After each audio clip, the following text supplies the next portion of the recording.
చూడండి ఒకసారి 84వ కీర్తన 4వ వాక్యాన్ని చూద్దామా. నీ మందిరమునందు నివసించువారు ధన్యులు, వారు నిత్యము నిన్ను స్తుతించెదరు. దేవునికి స్తోత్రం, హల్లెలూయా. ఎంత అద్భుతమైనటువంటి మాట అండి ఇది. చూడండి, నీ మందిరమందు నివసించువారు ధన్యులు అన్నాడు. ఒకసారి నిద్ర వచ్చిన వారు ఒకసారి హల్లెలూయా చెబుతారా? ఎందుకైనా మంచిది.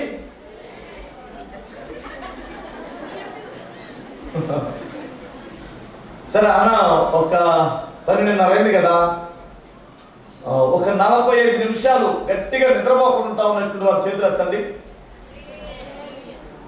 ఓకే అమ్మ, మీకు అందరికి వందలు, బలవంతమేం లేదు. దాని పాటుగా నిద్ర వస్తే మనం ఎంత ఆపుతున్నది ఆగదు. దాని అంతా కదా కళ్ళు మూతలు పడుతూ ఉంటాయి, అవును కదా. అందుకని కొంచెం దాన్ని కంట్రోల్ చేయండి.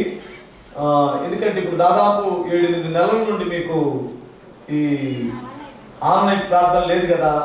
అందుకని నిద్రపోవటానికి అలవాటు పడింది పౌరు శరీరం. అది సహజంగా నిద్ర వస్తుంది, పర్వాలేదు. కొంచెం మీరు జాగ్రత్తగా వెళ్ళండి. ఇక్కడ కొరాహు కుమారులు ఈ కీర్తన రాశారన్న సంగతి మీకు తెలుసు. అతను ఏమన్నాడంటే, నీ మందిరమందు నివసించువారు ధన్యులు అన్నాడు. హల్లెలూయా. భక్తిహీనులతో నివసించుట కంటే నీ మందిర ఆవరణములో ఒక దినము గడుపుట 1000 దినాల కంటే శ్రేష్టము అన్నాడు. చూడండి, ఇప్పుడు గమనించండి. మనము దేవుని మందిరములో ఒక రాత్రి గడపక ఎంతకాలం అయింది? ఇప్పుడు మీరంతా పెద్ద బైబిల్ పట్టుకొని వస్తుంటే మీ ఇళ్ళ దగ్గర ఏమనుకుంటారు? ఏమనుకుంటారు? ఒకసారి అలాంటి మాట వింటారా? విన్నారా? అని ఏమనుకుంటారు? ఊహించండి. అమ్మో, ఈ కరోనా కాలంలో కూడా భక్తి చూస్తుంటే మండుతుందమ్మా అనలేదా? అనుకుంటారు కదా, ఖచ్చితంగా అనుకుంటారు. ఆ ఏవి అన్నవడం, ఆ మరి ఇల్లుంట పోవడం, ఈ టైంలో కట్టకపోతే ఏమైంది, ఈ రాత్రి అంతా ప్రార్థనలో అనుకుంటారా లేదా? ఇప్పుడు ఇళ్ళ దగ్గర వచ్చేటప్పుడు కూడా నువ్వు కొనుక్కు రావాలి, నీ సంగతి తెలుస్తానని వార్నింగ్ ఇచ్చుంటాడా? ఇంటి దగ్గర అయ్యగారు ఇచ్చుంటాడా లేదా? ఎన్ని గంటలకు వస్తావా అనేవారు లేరా? ఉన్నారు కదా. రకరకాలుగా ఇంట్లో వార్నింగ్లు, బయట వార్నింగ్లు, ఏమండి రకరకాలైనటువంటి మాటలు ఎక్కడికి వస్తుంటే? దేవుని మందిరానికి వస్తుంటే. ఇంకా పిచ్చి పిచ్చి పనులు చేస్తున్నప్పుడు వారిని ఎవరైనా విమర్శించారా? వారి జోలికి వెళ్తే ఊరుకుంటారు వాళ్ళు. ఎవరితో రావాలి? బయటికి రావాలి అంటే ఒక్కరైనా వస్తారా? దాని తల్లి అది ఒక్కరు బయటికి రాదు. మరి మనల్ని ఎందుకు అంటారు? చూడండి, అంటే మన యొక్క భక్తి వారికి అర్థం కాలేదు కనుక, మనం అనుభవిస్తున్న ఆనందం, దేవుని మందిరములో ఉన్న ఆ గొప్పతనం వారికి అర్థం కాలేదు కనుక వారిని మనం విమర్శించినందున మనం ఆశ్చర్యపోవాల్సిన అవసరం ఏమీ లేదు. దేవునికి స్తోత్రం, హల్లెలూయా. ఏదైనా ఒకటి అర్థం కావాలంటే ఆ అనుభవం మనకు రావాలి, ఆ అనుభవం రావాలి, అవునా కదా? చూడండి, మీరు గమనించండి. పెళ్లి కాకమునుపు ఒకడు ఏమంటాడంటే భార్యని అంటాడు, పెళ్ళి అయిన తర్వాత అవునా? పిల్లలు పుట్టక మునుపు ఏమంటాడంటే నా గాలి పిల్లలు పుడితేనా అలా అల్లరల్లని పెంచుతారా? అసలు ఎలా పెంచుతారో చూడంటాడు. పుట్టిన తర్వాత పిల్లలు అంతే మాట్లాడు, వాడికి పిల్లలు పుడితే కానీ అనుభవం రాదు. అర్థమవుతా? సరే, చిన్నపిల్లలప్పుడు వాడు స్కూల్లో దించేస్తుంటాడా? వస్తుంటాడా? అప్పటికి వచ్చిందా? కాస్త యవనస్తులు 20 ఏళ్ళు 25 ఏళ్ళు వచ్చినట్టు వాళ్ళు ఎవరైనా ప్రేమించి ఏదైనా పిచ్చి పనులు చేస్తే నేనైతే నరికి ఉప్పు పాత్ర వేసేవాడిని. పిల్లలు పెంచడం చేత కావాలి ఒరుక అంటాడు. ఈయన కూతురు పెద్ద, ఈయన కొడుకు పెద్ద అయిన తర్వాత ఏం చేస్తాం? పిల్లలకు అంటాం కానీ వాళ్ళ మనసులకు అంటామంటే ఎంత రాజీ పడిపోతాడో, అవునా? ఈయన ఆ మాట అనడానికి దాదాపు 50 ఏళ్ళు వస్తాయి. అంతకుముందు ఎరగదీసేస్తాడు. అర్థమవుతండి. అంటే నా అనుభవంలో కూడా నేను నేర్చుకుంటున్నాను. దేవునికి స్తోత్రం చెప్పాలి. ఇంకొకసారి చెప్పండి, 2 చేతులు చెప్పు. అంతకుముందు ఎవడైనా అలా కుర్చీలో కూర్చుంటే ప్రార్థనలో ఎందుకు వచ్చా అనేవాడిని. ఇప్పుడు ఎక్కువ సమయం కింద కూర్చుంటే కొంచెం మోకాళ్ళ నొప్పులు వస్తున్నాయి కనుక కుర్చీలో కూడా కూర్చోవాలి. ఇది రావడానికి, ఈ మనసు రావడానికి ఎంతకాలం పట్టిందో చూసారా. అనుభవం మీద మనకు అనేక విషయాలను దేవుడు నేర్పిస్తాడు. కనుక ఇప్పుడు మేమెందుకు ఈ విషయాలు చెబుతున్నానంటే, అనుభవం లేకుండా ఏది మాట్లాడకండి, అది మీ దగ్గరకు కూడా వస్తుంది. దేవుడికి స్తోత్రం చెప్పాలి. అందుకని వాక్యం విన్నటువంటి వారికి అనుభవం వస్తుంది. అర్థమవుతుంది. ఏది దెబ్బలు విన్న తర్వాత వచ్చే అనుభవం కాదు, ముందుగానే వాక్యపు అనుభవంలో మనకు అనేక సంగతులను పరిశుద్ధాత్మ దేవుడే నేర్పిస్తాడు. మంచిది. ఇప్పుడు విమర్శిస్తున్నటువంటి వారి గురించి మీరు ఆశ్చర్యపోవాల్సిన అవసరం ఏమీ లేదు. విమర్శించనివ్వండి. ఇంకా ఒక మాట చెబుతాను వినండి. అసూయపడుతున్నటువంటి వారిని చూసి మీరు కూడా బాధపడకండి. ఎందుకంటే మీ మీద ఎవడైనా అసూయ పడుతున్నాడు అంటే మీరు ఆశీర్వదించబడుతున్నారు అని అర్థం అన్నమాట. అంటే నీ ఆశీర్వాదం నీకు తెలియట్లా. ఫస్ట్ నీ మీద ఎవడైనా చూసి పటపట పళ్ళు కొరికి ఏది ఆమె సంగత ఇంకెందుకులే నా చెప్పమాక అని అనుకో అంటే దాని అర్థం ఏంటి? అసూయ కదా, అసూయ కదా. అసూయ ఎవరి మీద పడతారు? ఇప్పుడు విచిత్రమైన నిలువుటంగి వాళ్ళ నాన్నగారు ఇచ్చేంత వరకు యోసేపు మీద ఎవడైనా అసూయపడ్డా? ఆ 120 మందిలో గొప్ప అధికారిగా నియమించబడేంత వరకు దానియేలు మీద ఎవడైనా అసూయపడ్డా? అసూయపడ్డావు. ఒక మాట చెప్తున్నానండి. ఇప్పుడు నాకు బట్టలు లేవు, చినిగిపోయిన బన్నీ వేసుకొని ఎవరో గోసి పాతిస్తే గోసి పెట్టుకొని వెళ్తున్నాను అనుకో, నా గోసి మీద ఎవడైనా అసూయపడతాడా? మీకు అర్థం కాలేదా? ఇప్పుడు నాకు ఏమి లేనప్పుడు వాడి మీద ఎవడో అసూయపడతాడు? అబ్బా వాడు గోసి ఎంత బాగుందో, అబ్బా వాడు గోసి ఎంత బాగుందో ఎవడో అసూయపడతాడు? నేను మంచి బట్టలు వేసుకుంటే కదా అసూయపడతారు. అర్థమవుతా? అంటే ఆశీర్వదించబడుతున్నప్పుడు అసూయపడతారు.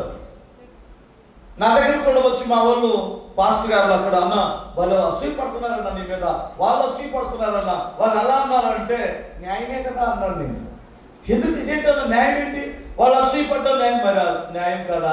వాళ్ళెదురు నేను ముఠా పని చేశానే నిక్కర కట్టుకుని, వాళ్ళ ఎదురుగానే నేను బల్లా రిక్షా దొక్కానే, వాళ్ళ ముందు నేను కారులో తిరుగుతుంటే వాడికి ఎవరికైనా అసూయ వచ్చింది బాబు. వాళ్ళ స్థానంలో నేనున్నా నేను కూడా ఖచ్చితంగా అసూయపడుతుంది. అందుకని అసూయపడడం న్యాయమే అని చెప్తాను చాలా మందితో. దేవునికి స్తోత్రం చెప్తాను. ఏ దగ్గర అర్థం చేసుకోండి. ఎందుకంటే మన ముందు ఎవడైనా మనకంటే చిన్నవాడు గొప్పవాడైతే, మనకంటే ఒక సామాన్యుడు గొప్పవాడైతే వాడి మీద మనకు అసూయ రావడంలో న్యాయం ఉందా లేదా? రాకపోవడం మంచిది, రావడంలో కూడా పెద్ద ఆక్షేపణేమీ లేదు. ఎందుకంటే వాడు ఆశీర్వదించబడ్డాడు కనుక. సరే, నేను చెప్పాల్సిన విషయాలు వేరు కానీ ఎందుకని నేను తెలియకుండా ఈ విషయాలు మాట్లాడుతున్నాను. మీరు జాగ్రత్తగా ఉండండి. దేవునికి స్తోత్రం చెప్పాలి. ఇది మీకు ఒకవేళ అవసరమేమో, మీ పాస్టర్ గారికి అవసరమేమో, దగ్గరగా స్తోత్రం చెప్పాలి. హల్లెలూయా. సరే, ఇక్కడ చెప్పబడిన మాట ఏమిటంటే దేవుని మందిరమందు నివసించువారు ధన్యులు. అంటే సహవాసంలో నివసించువారు ధన్యులు. మరి ధన్యకరమైన ఇప్పుడు జీవితం ఏమిటి? ఒక మందిరంలో నివసించినటువంటి 2-3 భక్తుల్ని మీ ముందు నేను జ్ఞాపకం నుంచి వెళ్ళిపోతాను. ఓకేనా? హల్లెలూయా. ఒకసారి యాకోబు గారు అనేటువంటి ఆయన తెలుసుగా, ఇస్సాకు కొడుకు, చిన్న కొడుకు, నిర్మితంగా ఒక రోజున తన ఇంటిని విడిచిపెట్టే పరిస్థితులు వచ్చినాయి. అతను ఊహించనటువంటి పరిస్థితులు అవి. తన సొంత అన్నయ్యే గొడ్డలు తీసుకొని ఎగబడతాడని ఎప్పుడైనా ఊహించుంటాడా? తన సొంత అన్న తను చంపేస్తాడనేటువంటి ఆలోచన ఎప్పుడైనా వస్తుందా? లేదు. కొన్ని పరిస్థితులు మనకు భిన్నంగా జరుగుతాయి. కొన్ని పరిస్థితులు మనం ఊహించకుండా నిర్నిమిత్తంగా కొన్ని సమస్యలు పైకి వేస్తాయి. మీరు గుర్తుపెట్టుకోవాలి. అప్పుడు వాళ్ళ అమ్మ నా దగ్గరికి వచ్చి అడిగాడు, అమ్మ వాడు చంపేస్తానంటున్నాడే, నన్ను ఏం చేయమంటావు అన్నాడు. ఎవడో వాడు చంపేది, ఆయన సంగతి తెలుస్తాను, అవసరమైతే ఆడ ఆస్తి ఆయనకి ఇచ్చేస్తాను, నీ ఆస్తి నీకు ఇచ్చేస్తాను, ఆయన పక్కన ఉండమను అని అన్నారా? ఓ అబ్బాయి నువ్వు ఎట్లా వెళ్ళిపోరా చిన్నాడా అని చెప్పారు వాళ్ళు. ఇదేంటి నాకు అర్థం కాదు. అమ్మా నాన్న కూడా నాకు కాపుదల లేదా? అమ్మా నాన్న కూడా ఈ సమస్యను పరిష్కరించలేదా? మరి ఏం చేయమంటావు అమ్మంటే, ఒక 20 రొట్టెలు కాల్చి మంచినీళ్ళు తిత్తే అతను భుజానేసి మామయ్య వాళ్ళ ఇంటికి పారిపోరా సిరియాకి అని చెప్పింది. హల్లెలూయా. అల్లారి ముద్దుగా పెంచింది ఆ తల్లి. కోటీశ్వరుడు కొడుకు, సామాన్యుడు కాదు. వారి తాతగారే గొప్ప ఆస్తిపరుడు, వారి నాన్నగారు అంతకంటే గొప్ప ఆస్తిపరుడు. సుకుమారుడట యాకోబు, సున్నితంగా పెరిగినటువంటి వాడు, గుడారవాసి, ఏనాడు బయటికి అడుగు పెట్టినటువంటి వాడు కాదు. ఏమండి, పిలిస్తే 10 మంది పనివారు వస్తారు అతని ఇంట్లో. అలాంటి వాడికి ఒక సత్తిముట్ట భుజానేసి ఒక కర్ర చేతికిచ్చి మామయ్య ఇంటికి పారిపోనానా, బ్రతుకుంటే బలుసాకైనా అమ్ముకొని బ్రతకొచ్చు, మా మీద ఆశీర్వదుకో నాయన అని చెప్పి పంపేసింది. పాపం వాళ్ళ అన్న ఎప్పుడు అడవిలో తిరిగేవాడు, దేశదమరగాడు. ఈయన ఎప్పుడు అడవికి కూడా వెళ్ళేటువంటి వాడు కాదు. అసలు త్రాసుబాబును కూడా చూస్తే చచ్చే భయం, కొట్టేవాడు మనిషి కాదు. ఏమండి, చాలా సున్నితంగా పెరిగినటువంటి వాడు. ఒక దగ్గరికి వచ్చిన తర్వాత చీకటి పడిందట. చీకటి పడిన తర్వాత కొన్ని అరుపులు వినబడతాయి. మీకు తెలుసో తెలీదో? హల్లెలూయా. మరి మా చేతి దగ్గర మా నాన్న మా అన్నయ్య నన్ను ఇద్దరు పడుకోబెట్టాడు. మా పెదనాన్న కొడుకు నన్ను, మా చెనక్కాయలు రాసి ఉంటుంది, ఆ చెనక్కాయలు రాసి దగ్గర పడుకోబెడితే అదేదో పెట్టంట. అది మా చేతి పక్కన వాగుండిద్ది. సోయ్ స్వయ్ స్వయ్ అంటుంది. నాకేమో అర్ధరాత్రికి మెరుపు వచ్చింది. ఎందుకు లేచిన దగ్గర నుంచి మంచం దగ్గర కావట్లేదు. మా అన్నేమో గుడ్డు నిద్రపోయినట్టు మాత్రం చుట్ట తాగి ఫుల్లు చుట్ట పట్టిస్తాడు. దబరాడు అన్నం తింటాడు, పెద్ద దబరా తింటాడు. ఇక లేవడం, నేనేమో ఇక గిల్లుతుంటే ఆయన నిద్ర లేవట్లేదు. నాకేమో కడుపు గుర్తుంది. ఆడని నాకేం గుర్తొచ్చిందంటే, అక్కడ సాకలోళ్ళు బట్టలు ఉతుకుతారు కాబట్టి సాకం దెయ్యం వచ్చింది. లంబాడి దెయ్యమో గరగర అన్నది, సాకం దెయ్యమో సొయ్యం అంటది అని చెప్పేవాళ్ళు చిన్నప్పుడు. అది సాకం దెయ్యం కాదంట, అది ఒక పెట్ట అంట. అది రాత్రులు నడిచింది, దరిద్ర పెట్ట. అది ఒక పక్షి. మీరు కొన్ని పెట్టలు అక్కడక్కడ స్తంభాల మీద అని నెలకొని ఉంటుంది రాత్రులు. అలాంటిగా ఉందా? ఎప్పుడు ఎన్నోడికి అలాంటి అరుపులు అరుస్తుంటే అయ్యగారికి భయం. ఓ పక్కేమో ఇజ్రాయెల్ దేశంలో సింహాలు ఎక్కువ. చూడండి, మీరు కావాలంటే సంసోను ఏం చీల్చాడు? సింహాన్ని. దావీదు ఏం చీల్చాడు? ఆ అడవిలో ఎక్కువ ఏముంటాయి? ఇప్పుడు దానియేలుని దేనిలో వేశారు? సింహాలు గుట్లగా ఉంటాయి అడవిలో. ఇప్పుడు సింహాలు రంకెలు వినిపిస్తున్నాయి. ఇప్పుడు ఎటు కాపుదల లేదు. తోడికి అన్ని 100 మంది పనివారు ఉంటే కనీసం ఒక్కడన్నా ఇచ్చి పంపించాలి. రామన్నయ్యం 2 కూతుర్లు ఇచ్చి 2 దాసీలు ఇచ్చాడు. తీసుకెళ్ళిపోని వాళ్ళ నాన్న ఒక దాసుని కూడా ఇవ్వాల. ఎంత దారుణం అండి. కొన్నిసార్లు మనం ఇది అనుకుంటాం, మా వాళ్ళు ఉన్నారులే, నాకు పెద్ద బలగం ఉందిలే, మాకు అది ఉందిలే, మాకు ఇది ఉందిలే. కొన్నిసార్లు నీకు ఎవడో తోడున్నాడు. ఇప్పుడు అతను ఒక అరణ్యములకు వచ్చిన తర్వాత అలిసిపోయాడు. రొట్టెలు అయిపోయినాయి, తిత్తిలో ఉన్న నీళ్లు కూడా అయిపోయినాయి, నిద్ర పట్టట్లేదు, భయం వేస్తుంది, ఏం చేయాలో అర్థం కావటం లేదు. అప్పుడు ఏదైతే ఏమైంది, బ్రతుకుంటేనేమో పొద్దున్నే నడిచేస్తాను, లేదంటే దేనికో దానికి ఆహారం అవుతానని పడుకుందాం అనుకున్నాడు. పాపం సున్నితంగా పెరిగినటువంటి వాడు కాదు. ఇప్పుడు నా కొట్టాడంటే ఎవడు దుప్పట్లేదు లేదు దిండు లేదనుకోండి, నా మోక్షేతం రెండు దిండి కిందలాగా ఇలా పెట్టుకొని పడుకునే అలవాటు ఉంది. చాలాసార్లు వాక్యం చెప్పి ఆ స్టేజీల మీదే ఇలా పెట్టుకొని పడుకోలేదండి. మీకు ఉంటుందా అనుభవం? దేవునికి స్తోత్రం చెప్పాలి. ఇది ఇలా పడుకునేవాళ్ళు. ఆ సుకుమారుడు అలా పడుకునేటువంటి వాడు కాదు, అక్కడ తన తలకి సరిపోయే రాయిని ఎత్తుకుంటున్నాడట. దేవునికి స్తోత్రం చెప్పాలి. తన తలకి కరెక్ట్గా ఏది సెట్ అయిందా, తన తలకి ఏది సెట్ అయిందని చూస్తే ఒక సూపర్ రాయి తన కంటిలో పెట్టింది. ఆ రాయి దగ్గరికి వెళ్ళి అలా పెట్టాడు తల కరెక్ట్గా సెట్ అయిందండి. హల్లెలూయా. పడుకున్న వెంటనే అతనికి నిద్ర పట్టింది. నిద్ర మేలుకున్న తర్వాత అతను ఒక పేరు పెట్టాడు. నిశ్చయముగా ఇది దేవుని మందిరమే గాని వేరొకటి కాదు, ఇది పరలోకపు కవిని అన్నాడు. తప్పులు కొట్టాలి ఒకసారి. హల్లెలూయా. అది చూడడానికి ఒక ఎడారిగా ఉంది. ఎందుకు దానికి దేవుని మందిరం అని పేరు పెట్టాడు?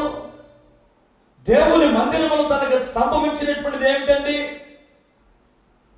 దేవుని మందిరములో ఆశ్రయించిన తర్వాత తనకు జరిగినటువంటిది ఏమిటి? ఒకసారి మీరు ఆలోచించాలి. హల్లెలూయా. అమ్మా వినండి జాగ్రత్తగా. దేవునికి, సృష్టికర్త అయిన దేవునికి ఆయనకి సంబంధం ఏర్పడింది. ఫస్ట్ సహవాసం. దగ్గరగా స్తోత్రం చెప్పాలి. ఎవరెవరికి సంబంధం కలిసింది? భూమి మీద ఉన్న మానవుడికి, పరలోకములో ఉన్న దేవునికి. ఎప్పుడైతే దేవుని మందిరంలోకి వచ్చి ఆ రాయిని ఆశ్రయించాడో, ఎవరిని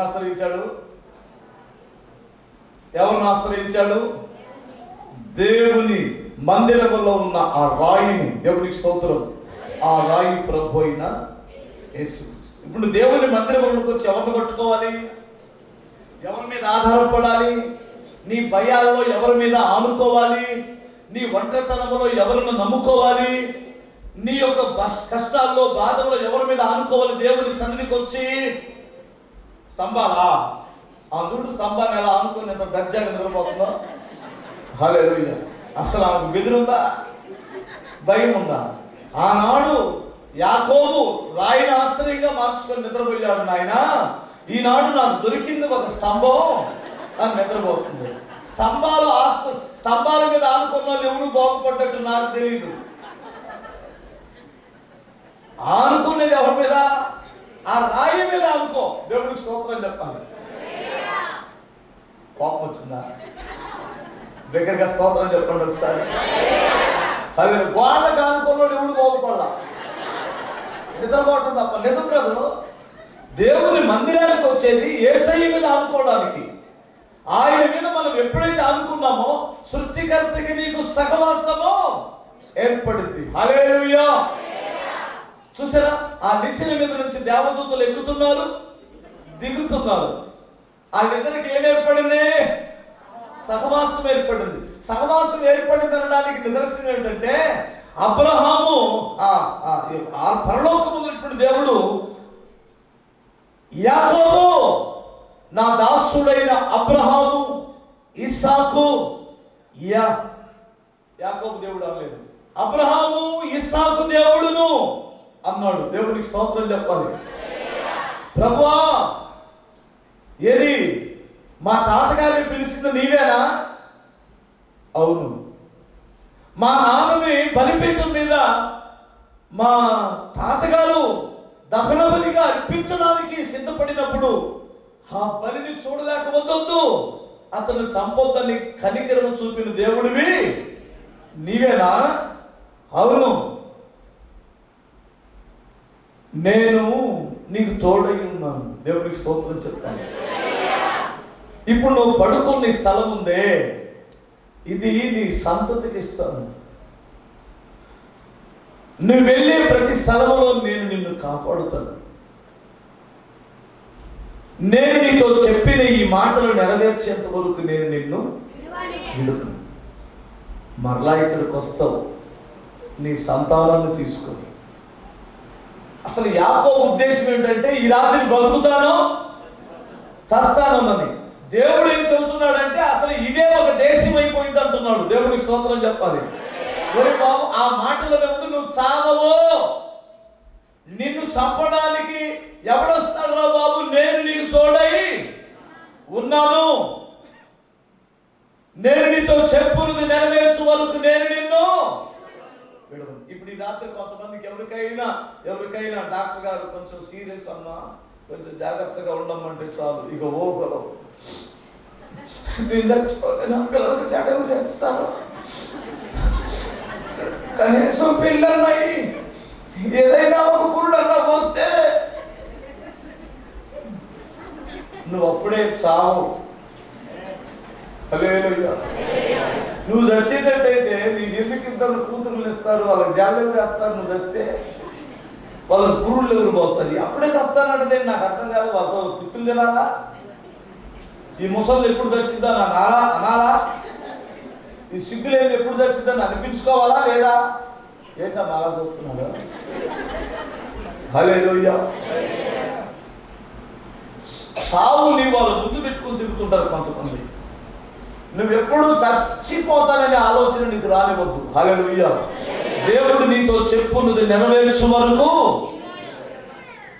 బిగ్గరగా స్తోత్రం చెప్పు ఒకసారి. మన బలహీనతలు రావట్లేదు అనుకున్నారా ఏంటి? ఏమంటే లేవంటారా మన బలహీనతలో? దేని కొరకు బ్రతుకుతున్నామంటే దర్శనం కొరకు బ్రతుకుతున్నాం. ఒకటి మా బిడ్డల కొరకు కాదు మేము బ్రతుకుతుంది. నిజమండి, రియల్గా బలిపీఠం నుండి చెబుతున్నాను నేను. మా బిడ్డలు ఏదో గొప్ప వాళ్ళని చేయాలి వాళ్ళ కొరకు బ్రతుకుతున్నాం. నథింగ్. నారు పోసినోడు నీరు పోయిక మానడు. నీతిమంతుల సంతానాన్ని దేవుడు ఎడవలని ఎప్పుడో చెప్పాడు. మేము ఎడవలని చెప్పాడా? మా సంతానాన్ని మేము విడిచిపెట్టమా? ఎందుకు విడిచిపెట్టమండి బాబు? ఏదో రోజు విడిచిపెట్టి వెళ్ళిపోతాం. మన సంతానాన్ని విడిచిపెట్టిన వాడు దేవుడు. అయితే మనం ఎందుకు బ్రతుకుతున్నామంటే దర్శనం. హల్లెలూయా. దర్శనం కొరకు బ్రతుకుతున్నాం. అందుకని ఏ రోగం వచ్చినా మాకు ఒకటే ధైర్యం, ఓహో దర్శనం నెరవేరలేదుగా, అయితే బ్రతుకుతాం. దేవునికి స్తోత్రం చెప్పాలి. దర్శనం నెరవేరిన తర్వాత రోగం వస్తే అప్పుడు అనుమానం వస్తుంది. ఇంకా నెరవేరింది కదా, నెరవేరాల్సిందంత ఇక పోవటమే మేము. హల్లెలూయా. నిజమండి. నువ్వు చచ్చిపోవు, నేను నీకు తోడై ఉంటాను. ఎప్పుడైతే ఆ మందిరాన్ని ఆశ్రయించాడో దేవుని వాగ్దానం అతనికి దొరికింది, దేవునితో సహవాసము దొరికింది, హృదయంలో ప్రశాంతత వచ్చింది. బిగ్గరగా స్తోత్రం చెప్తాను. నెమ్మది వచ్చింది, ఎక్కడ లేని ధైర్యం వచ్చింది. బిగ్గరగా స్తోత్రం చెప్పాలి. అందుకంటున్నాడు ఇది దేవుని మందిరమే, వేరొకటి కాదన్నాడు. లేచి ఏమన్నాడు తెలుసండి? దేవా, నీ మందిరములో నేను ఒక తీర్మానం చేస్తున్నాను, ఒక మొక్కుబడి చేసుకుంటున్నాను. అది ఏమిటంటే, నేను ఇక్కడికి వస్తానని ఇది నా సంతానానికి ఇస్తానన్నావు కదా, నీవు నా సంతానానికి ఇవ్వక మునిపే ఇది దేవుని మందిరం అయింది, నేను ఇక్కడ బలిపీఠం కడతాను తిరిగి వచ్చి. దగ్గరగా స్తోత్రం చెప్పాను. రెండోది ఏమిటంటే, నీవు నాకు ఇచ్చే యావత్తులో నేను సంపాదించిన యావత్తా, నీవు నాకు ఇచ్చే యావత్తా. 31వ అధ్యాయము 40 ఎక్కడో 39 ఎక్కడో ఏంటంటే, రాత్రి నా తల మంచుకి క్షీణించింది, పగటి ఎండకును రాత్రి మంచుకును నేను క్షీణించిపోయాను, నిద్ర నా కన్నులకు దూరమైంది. ఇది వరకు నీ ఇంట్లో 20 ఏళ్ళు నేను కొలువు చేశాను. ఆ 14 ఏళ్ళు మంద నిమిత్తం 6 ఏళ్ళు నీకు కొలువు చేశాను. అయినను నా జీతంలో 10 మార్లు మార్చావు. నా తండ్రి దేవుడు, అబ్రహాము దేవుడు, ఇస్సాకు భయపడిన దేవుడు నాకు తోడై ఉండని ఎడల నిశ్చయముగా నీవు నన్ను ఒట్టి చేతులతోనే పంపించి వేసి ఉండవు. దేవుడు నా చేతులు కష్టమును నా ప్రయాసను చూశాడు. అంటే వినండి జాగ్రత్తగా, ఇందాక ఏమన్నాడు? నీవు నాకు ఇచ్చే యావత్తు. ఇప్పుడు ఏ రూపంలో ఇచ్చాడు దేవుడు అతనికి? చేతుల కష్టార్జితం. రాత్రి మొదలు చేశాడా? కష్టపడలేదా? అంటే దేవుడు ఎలా ఇస్తాడు? ఇప్పుడు మనకి కష్టపడితే ఇస్తాడు, సామర్థ్యం ఇవ్వడు, కష్టపడితే ఇస్తాడు. ఇచ్చిన దాంట్లో ఏమన్నాడు? మరి మనం సంపాదించిన దాంట్లో 10వ వంతు ఏంటి? ఎవడో పాస్టర్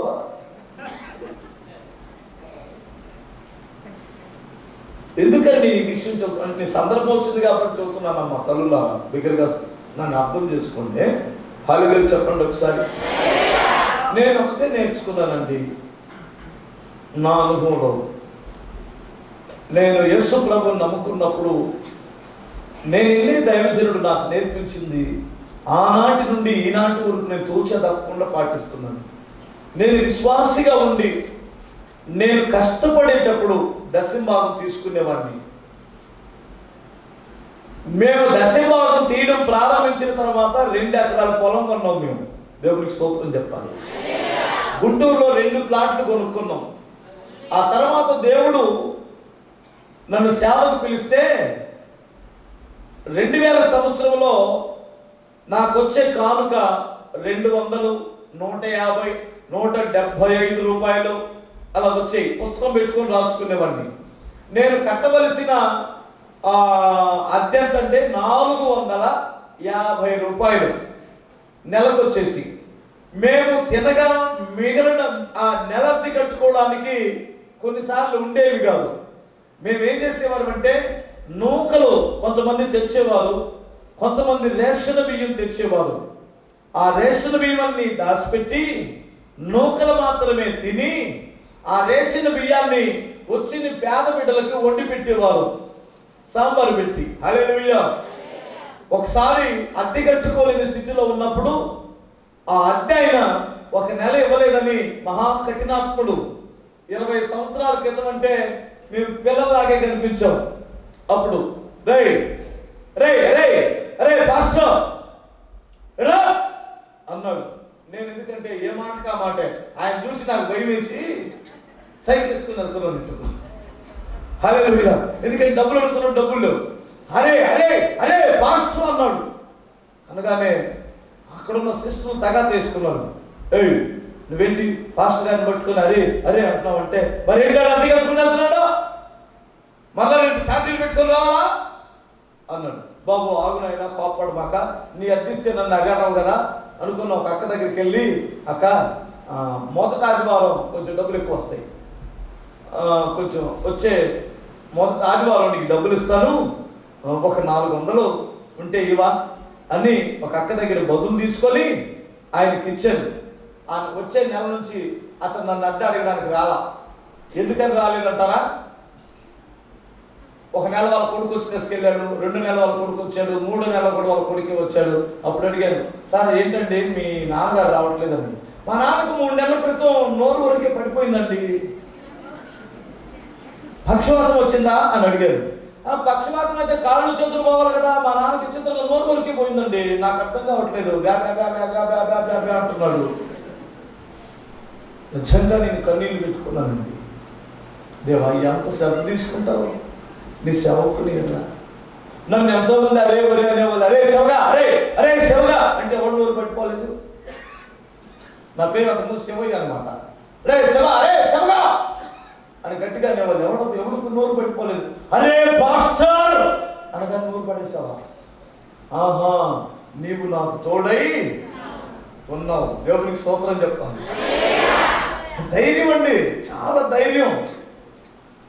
ఆ 170 రూపాయలు, ఆ 250 రూపాయల్లో నమ్మకంగా దశంభాగం తీయడం నేర్చుకున్నాను నేను.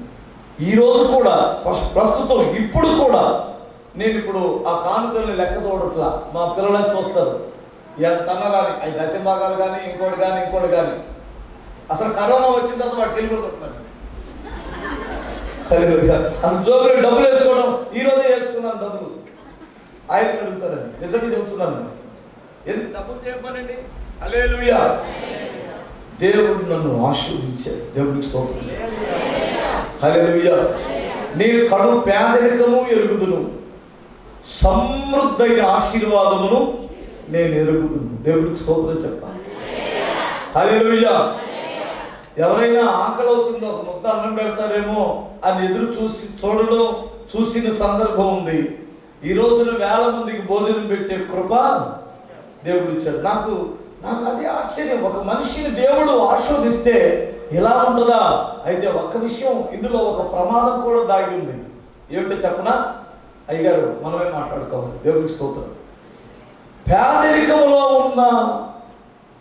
పేదరికంలో ఉన్న ఒళ్ళు దగ్గర పెట్టుకొని చేసే భక్తి మనం ఆశీర్వదించబడిన తర్వాత ఒళ్ళు దగ్గర పెట్టుకొని చేయలేము. చాలా జాగ్రత్తగా ఉండాలి. అయితే నా అనుభవం చెప్పే మాట ఏంటంటే, ఇప్పుడు భక్తి చేయడం, ఇప్పుడు తగ్గించుకోవడం, ఇప్పుడు సామాన్యుడిగా బ్రతకడం పోరాటం అయిపోయింది. దేవుడికి స్తోత్రం. అంతకుముందు ఎవడైనా అరే అన్నాడు అనుకో, మామూలే కదా అని వెళ్ళేవాళ్ళు. ఇప్పుడు అదే అంటే ఈ సంగతే అది రావాలి, అది రావడానికి ప్రతిరోజు చావాల్సి వస్తుంది. నిజం. నా భాష అర్థమైందా మీకు? అర్థం కాదా? దగ్గరగా స్తోత్రం చెప్పండి. మీరు ఆశీర్వదించబడతారు ఖచ్చితంగా, ఎందుకంటే మీరు నమ్మకంగా ఉంటారు కనుక ఖచ్చితంగా ఆశీర్వదించబడతారు. ఆశీర్వదించబడిన రోజున నిలబడే శక్తి, తట్టుకునే దమ్ము విశ్వాసికి కానీ సేవకుడికి కానీ అవసరం. దేవునికి స్తోత్రం. నాకు తెలిసిన విశ్వాసులు చాలా మంది ఉన్నారు. విచిత్రమైన సంగతి ఏమిటంటే, వారి దగ్గర ఏమీ లేనప్పుడు అన్నా మా వాళ్ళు అంతా ఎవరు పట్టించుకోలేదు అన్న, అందరూ ఒక రకంగా చదువుతున్నారు అన్న, ఆయన హాస్పిటల్లో ఉంటే చూడడానికి లేదన్నా అన్నారు. అమ్మ మరి యేసుప్రభు నమ్ముకుంటావా అంటే, ఇంకా ఆ తండ్రి తప్ప మాకు ఎవరు ఉన్నారన్నా, ఇంకా అందరూ ఎవరు లేరు అన్న, యువతి లేదా అన్న అని అన్నారు. అప్పుడు ఇప్పుడు ఆశీర్వదించబడిన తర్వాత గజ్జి తామర కంటే స్పీడ్ అయిపోయింది. అదే గజ్జి మా వాళ్ళే, మా కులం, మాది, మా వాళ్ళు, మా బంధువులు, మా రక్త సంబంధులు అన్నా, ఆదివారం అన్నా మరి పిల్లలు చూడడానికి నన్ను, నేను లేకపోతే వాళ్ళ కాదన్నా పని.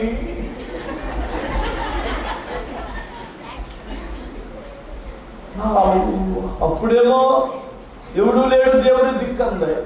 ఇప్పుడు ఏమంటే వాళ్ళకి దిక్కు అయిందంట, ఏమంటే వాళ్ళకి దిక్కు అయ్యాడంట. ఏమన్నా ఉందంటే జ్ఞానం ఉండాలి కదా. నేనైతే ఒకటే అర్థం చేసుకున్నాను, దేవుడికి స్తోత్రం. నేను సేవలో కూడా పడి లేసాను. నేను చాలా ఆశీర్వదించబడిన తర్వాత సేవలో మరలా దిక్కులేని ఉన్నాయి, మరలా పాల ప్యాకెట్ కూడా డబ్బులు లేనటువంటి రోజు నేను చూడగలిగాను. నా పిల్లలకు తిండి పెట్టుకోవడానికి లేక హోటల్కి వెళ్ళి చపాతీని తీసుకొచ్చుకొని పెట్టుకున్నాను 2006లో జూన్ నెలలో. ఆనాడు నన్ను ఎవరు గుర్తించలేదు, ఒక మనిషిగానైనా చూడాల. ఇప్పుడు నన్ను చాలా గొప్పగా చూడడానికి ప్రయత్నం చేస్తున్నారు. నేను మాత్రం వారిని అలా చూడట్లా. దేవుని స్తోత్రం చెప్తాను. ఎందుకంటే వాళ్ళ మనుషులుగానే చూస్తున్నాను, వాళ్ళ సామాన్యమైన మనుషులుగా చూస్తున్నాను. ఎందుకని చెప్పనా? ఆ రోజు నేను పనికి మాలినటువంటి వాడినని తెలిసి, ఒక హీనమైనటువంటి వాడినని మనుషులు ఊరికి అలా పక్కన నెట్టేశారు. నేను ఇద్దరిని గుర్తుపెట్టుకున్నాను. ఎవరో చెప్పనా? నెంబర్ 1, నాలో ఏదో ఒక మంచిని, లేదో ఒక ఆయన మీద ఆధారపడే తత్వాన్ని చూసిన ప్రేమ కలిగిన తండ్రిని. రెండవది, ఆనాడు నేను హీనస్థితిలో ఉన్నప్పుడు అతి కొద్ది మంది నన్ను అంటి పెట్టుకున్న విశ్వాసులు. దేవునికి స్తోత్రం. వారిని నేను ఎప్పుడు మర్చిపోలేదు. ఏలే గారు, నేను ఒక మాట చెబుతున్నానండి. ఆనాడు నేను రోడ్డు మీద టెంట్ వేసి పెట్టుకునేటప్పుడు ఏ విశ్వాసులు ఉన్నారో వారిని ఇప్పటికీ మేము మా సొంత మనుషులా చూసుకొని ఆ మొదటి వ్యక్తి నుండి ఈ రోజు వచ్చే చర్చికి వచ్చే వ్యక్తి వరకు కూడా ఒక్కడు కూడా పోగొట్టుకోవాలి. దేవుని కదా, దేవునికి స్తోత్రం చెప్తారు. ఆ మొదటి వ్యక్తి ఆ గుడారంలో ఉన్నటువంటి గుడారంలో గోలిపట్ల కింద జరుపుకునే వ్యక్తి ఇప్పుడు ఉన్నారు మాతో దగ్గరగా. స్తోత్రం చెప్పాలి. నాకు ఎలా అనిపించిందంటే, మనం పొలలు ఎరుకున్నామా చిన్నప్పుడు? పొలలు మోపు ఎరుకుంటామా? 4 పొలలు పోతే మోపు అయిందా? అక్కడ ఒక పొల్ల, అక్కడ ఒక పొల్ల, అక్కడ ఒక పొల్ల అయితే ఏమైంది? పెద్ద మోపు అయింది. ఈ పొల్లదే ఉందిలే, ఆ పొల్లదే ఉందిలే, ఇంకో పెద్ద పొల్ల వచ్చిందిలే, ఇంకొక గట్టి పొల్ల వచ్చింది అనుకో, మోపు అయిందా? హల్లెలూయా. మోపు అవ్వదు కదా. మోపు అవ్వకపోతే ఇంటి దగ్గరికి వెళ్ళిన తర్వాత యజమానుడు ఏమంటాడు? రే పొలం మోపేలే అంటాడు. అలాగే మోపు కట్టడమే మన వంతు. మోపు కట్టి పొయ్యి దగ్గరికి తీసుకొని వస్తే వాటి వంకంతా ఎవరు తయారు చేస్తారు? పొయ్యి తీర్చింది. స్తోత్రం చెప్తాను. ఈ వంకర పొలంలో కూడా మోపు కట్టాలి మనం.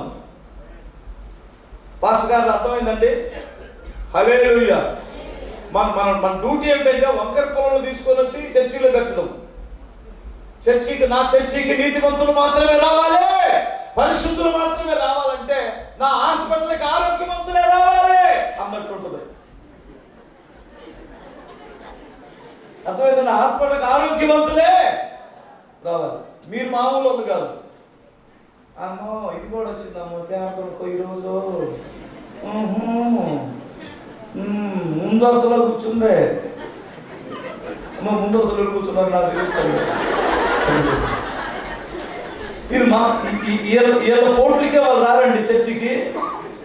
మనం ఎట్లా కదా, ఏంట్రా తల్లి వచ్చావా, ప్రైజ్ రావడమ్మా, ఇప్పుడన్నా బాగుండరా, ఇప్పుడన్నా ప్రాంతంలో ఎదుగు తల్లి అని అంటుంటే ఎదిగిద్ది బాగా.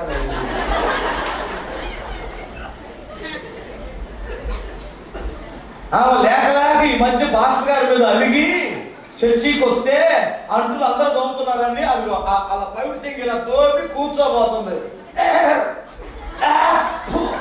ఏదో ఈ మధ్య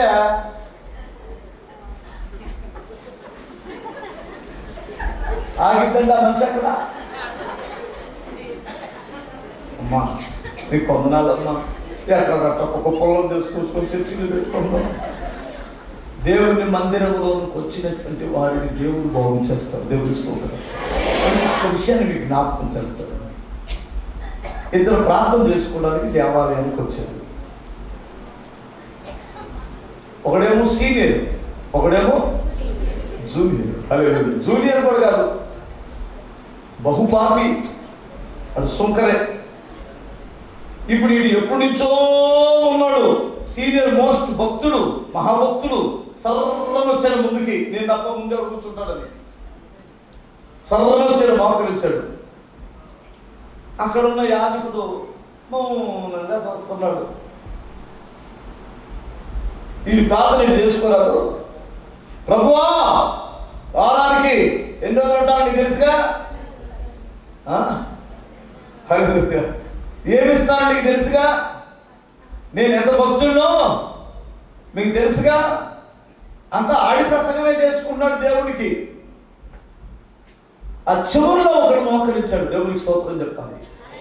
అది సామాన్యంగా చర్చికి రాడు, ఆలోచించాడు.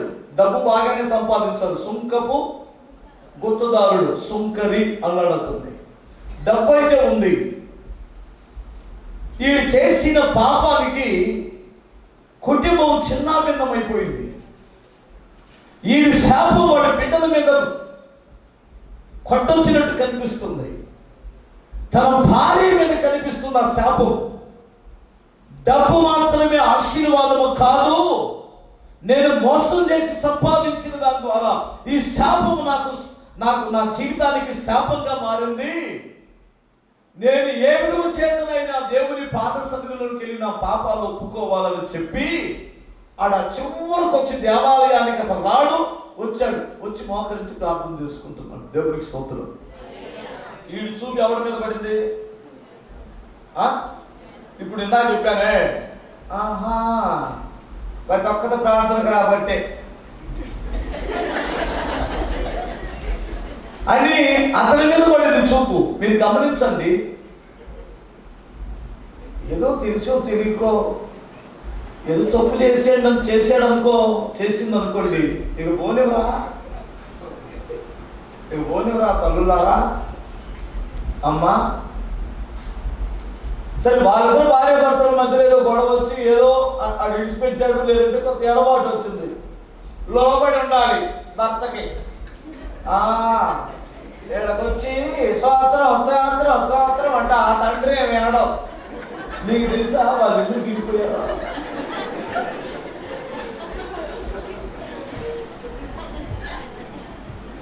ఏమంటే నీకు ఏమన్నా ఉందా? వాడు ఎంత ఆగడపోడో, ఎంత తన్నేవాడో, ఎంత అనుమానపోడో, ఎందుకు విడిచిపెట్టుకోవాలనుకుందో ఎవరికైనా ఉండదండి భర్త విడిచిపెట్టి ఇక్కడ ఉండాలని. సరే, వాళ్ళల్లో ఎవడైనా ఉన్నాడు అనుకో, భార్య పోయినోడు ఏదో పేదలకు వస్తున్నాడు అనుకో,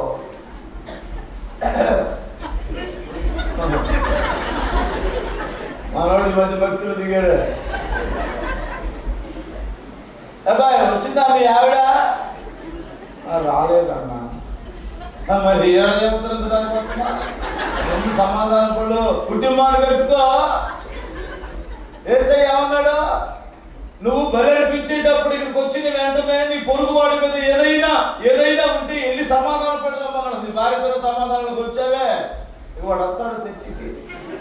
ఆమె ఎంతలా కత్తరకంపో, ఆ తల్లి ఎంత ఆగడపదో. ఏమండి, అంటే చాలు రోడ్డు ఎక్కే మనిషి ఏమో మనకేం తెలుసు? ఏమో ఏ మెసేజ్లు పెడుతుందో. అదేమంటే మా కాలేజీ హలో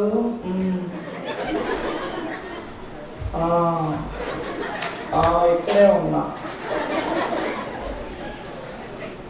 మీ ఆవిడ ఏం చేస్తుంది? ఆమె అనుకున్న అదృష్టవంతురాలు, నేనే దురదృష్టవంతురాలు. పెళ్ళైన తర్వాత ఆడి భార్య అదృష్టవంతురాలు, నేను దురదృష్టవంతురాలు అంటే ఎవడైనా వింటే ఆ కాపురం ఉండదా? ఎవరైనా మెసేజ్ పెట్టుకుంటున్నారా? ఎవరైనా ఉన్నారా? ఏంటమ్మో ఒక రకంగా చూస్తున్నారు. వాళ్ళు ఎందుకు వస్తారు ఇక్కడికి? వాళ్ళు ఇప్పుడు అదే రంగులో ఉంటారు. వాళ్ళు ఆన్లైన్కి వస్తారా?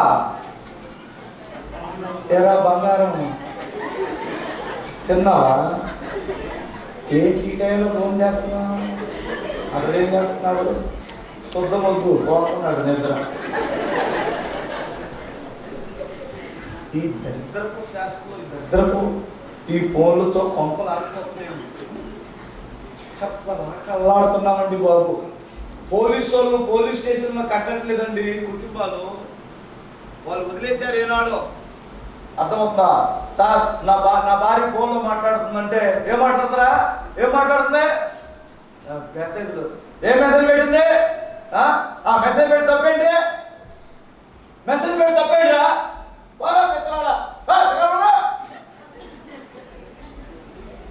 వాళ్ళు తట్టుకోలేదు చేదలు పుట్టి ఎన్నో తీర్పు తీర్చారు. మెసేజేగా మెసేజ్ అండి, మెసేజేగా మెసేజ్ అండి. దేవుడా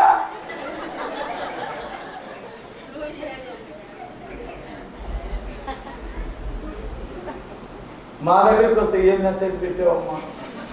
దేవుడు నీతో మాట్లాడలేదా అమ్మా? ఒకడు వచ్చాడు నా దగ్గరికి, అన్నా కనిపెట్టానన్నా ఇదేంటో గడిపెట్టాను పడిపోయాడంటే ఎవడు ఉన్నాడంట లోపల గడిపెట్టి నా దగ్గరికి వచ్చి పడిపోయాడు. మరి మధ్యలో ఉప్పేసుకొని తీసుకురండి లేవు కావాలి. వీళ్ళే ఏంటంటున్నా వాళ్ళిద్దరు లోపల ఉన్నారు, గడిపెట్టేసి వచ్చానన్నా, గడిపెట్టేసి వచ్చేసానన్నా. సరే, నేను వెళ్ళకూడదు, దేవుడు నుంచి పంపించాను. వీళ్ళు దంతాలేమన్నారు వాళ్ళిద్దరు కలిసి. ఈ లోపల ఏదో పక్కన కొట్టుకుంటారు. పట్టుకుని స్తంభాన్ని కట్టేసి వాడికి బడికి పూజ చేస్తున్నారు. చేసిన తర్వాత మా చర్చికి వచ్చే లాయర్ గారు వచ్చి, పాపం పిల్లోడు అన్ని దిన నుంచి రక్షణ పొందాడు, మంచోడు, ఆ సైతాన్ పిల్ల ఎలా చేసిందంట, కొంచెం వెళ్ళు అని ఆ సిఐ గారి దగ్గర పంపిస్తే 2-3 సార్లు తిప్పించుకొని సిఐ గారు ఏమన్నాడంటే, సార్ లాయర్ గారు మమ్మల్ని ఏం చేయమంటావు అన్నాడు. ఏ సార్ అన్నాడు, కేసు బుక్ చేయండి అన్నాడు. ఏమని చేయమంటావు సార్ అన్నాడు. ఏ సార్ చేయకూడదా అన్నాడు. కదా ఏంటి సార్ అన్ని తెలిసి కూడా అన్నాడు. ఏంటంటే ఏం ఇష్టపడ్డాడండి సుప్రీంకోర్టు మొన్న ఏ తీర్పిచ్చిందని తెలియదా? ఏం లేదు అక్కడ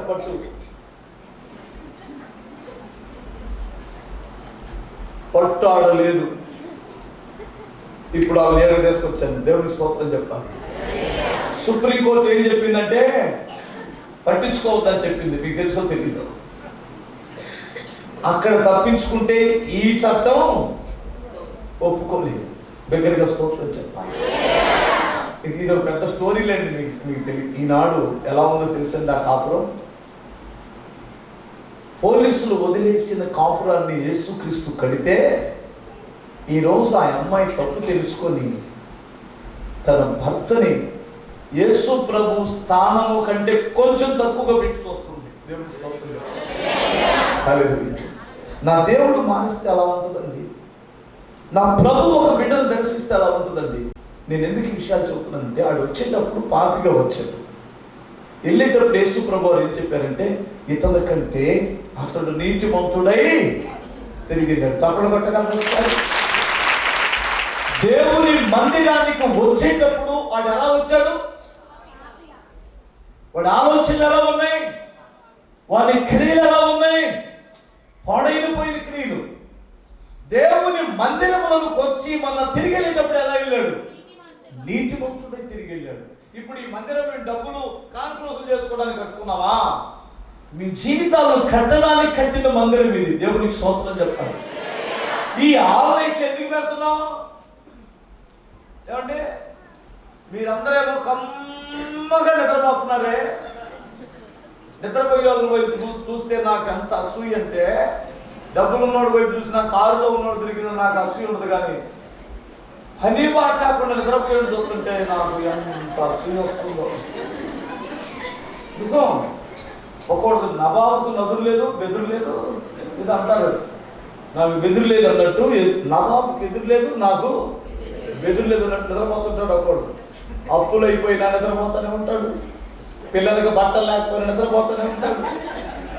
ఒక్కొక్కడు పిల్లలకు ఫీజులు కట్టకపోయినా నిద్రపోతూనే ఉంటాడు. ఆ భార్య ఎండు చేపలాగా ఎండిపోతున్నా నిద్రపోతూనే ఉంటాడు. నిజం. అసలు ఏం పట్టించుకోడు. ఎందుకంటే వాడికి కావాల్సింది ఏంటి? నిద్ర. నిద్రపోయే కొలదే కొండ ఏమైంది తమ్ముడు? హల్లెలూయా.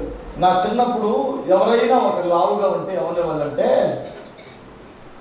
కాంటాంగల్ అనేవారు. ఇప్పుడు వాళ్ళు సన్నగా ఉంటున్నారు. మిగతా వాళ్ళంతా బాణలో.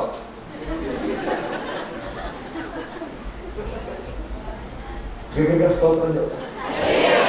సరే అమ్మ, నేను వందనాలు అమ్మని. కొంతమంది థైరాయిడ్ నుండి లావు అవుతారు, కొంతమంది పాపం ఏదో ఇబ్బందులు నుండి లావు అవుతారు, కొంతమందికి ఆపరేషన్ పంపిస్తున్న దానికి కూడా స్త్రీలలో లావు అవుతుంది. స్త్రీలు కదా మాట్లాడుతున్నావు, పురుషుడు సంగతి చెబుతున్నారు. వీళ్ళకి ఏం డెలివరీ అయింది? ఏ ఆపరేషన్ జరిగింది? చెప్పండి, ధర్మం చెప్పండి. హల్లెలూయా. నేను మొన్న లాక్డౌన్లో బాగా తినమన్నారండి.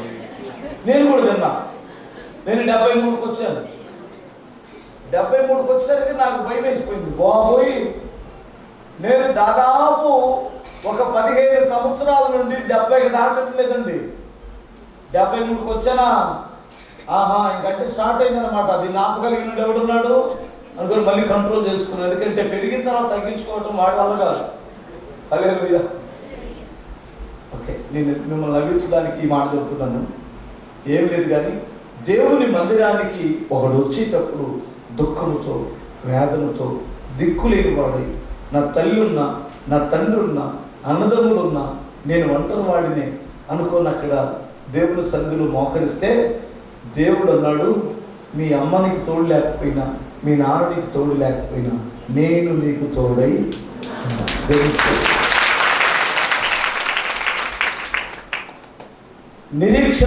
నిరీక్షణకు ఆధారం లేదు నువ్వు అనుకుంటున్నావా? నేను చెబుతున్నాను, నీ సంతతికి ఈ దేశాన్ని నేను నీకు స్వాస్థ్యముగా ఇస్తాను. హల్లెలూయా. నువ్వు వెళ్ళే ప్రతి స్థలంలో నేను నిన్ను కాపాడుతాను. నేను నీతో చెప్పుకున్నది నెరవేర్చే వరకు. చూసా ఎక్కడ దొరికింది ఆ వాగ్దానం? దేవుని మందిరంలో. ఒక పాపి దేవుని మందిరానికి వచ్చి ప్రార్థన చేసుకుంటూ తిరిగి వెళ్ళేటప్పుడు ఎలా వెళ్ళాడు? నీతిమంతుడిగా వెళ్ళాడు. బిగ్గరగా స్తోత్రం చెప్పాలి. వచ్చిన ఇంకొక మాట చెప్తాను. మీకు వాక్యం తెలుసు కాబట్టి నేనేదో అలా వెళ్ళిపోతున్నాను.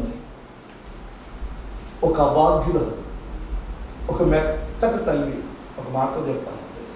మెత్తటి తల్లి అంటే తెలుసుగా, గద్దరది కాదు, సాఫ్ట్గా ఉండేటువంటి బుద్ధిమంతురాలు మెత్తటి తల్లి. మెత్తటి తల్లి అని ఎందుకంటున్నానంటే, పిల్లలు పుట్టడం లేట్ అయిందని ఇంకో దాన్ని చేసుకున్నాడు ఆయన. ఆమెకు పిల్లలు పుట్టారని ఈమెని నీచంగా మాట్లాడుతుంది. అన్న ఆమె పేరు నీకు తెలుసు కదా. పండగ పూట దేవుని మందిరానికి వెళ్ళి బలర్పించుకున్నారు, భోజనం చేస్తున్నారు. అప్పుడు గొడవ పెట్టుకుందండి ఆ మనిషి. ఎవరో అన్నం తిందామని ముద్ద నోట్లో పెట్టుకుందండి. మరి నాకు వచ్చిన అనుమానం ఏంటంటే, నిండుకొండ అన్నం మంచోళ్ళు తింటే బాగా కొండ దిగిద్దంట. నిజమేనా? ఎంత రకం చూస్తున్నాను. నిండుకొండ అన్నం అంటే తెలుసా? నిండు కొండలో అన్నం. మా అమ్మ నాకు ఎప్పుడు నిండు కొండలో ఉన్నటువంటి అన్నం పెట్టేది కాదు. ఎందుకని పెట్టేది కాదంటే, అమ్మ అన్నం వేయమ్మంటే, పెద్దవాడు తినకూడదురా, నిండు కొండలో అన్నం చిన్నవాడు తినాలని. త్వరగా అయిపోయిందంట. సెంటిమెంట్ లేదు అప్పట్లో.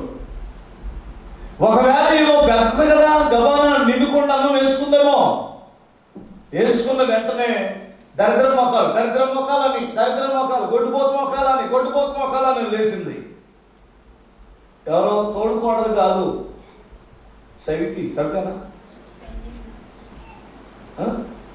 సవితేనా? ఇంగ్లీష్లో ఏమంటారు అమ్మాయి? నాకు అర్థం కాదు. రెండో కాదని ఈ చవిత అనే మాట నాకు వాడబుద్ధి కాట్లా. ఏంటో అది అంతకంటే నా చవితల్లారా అంటే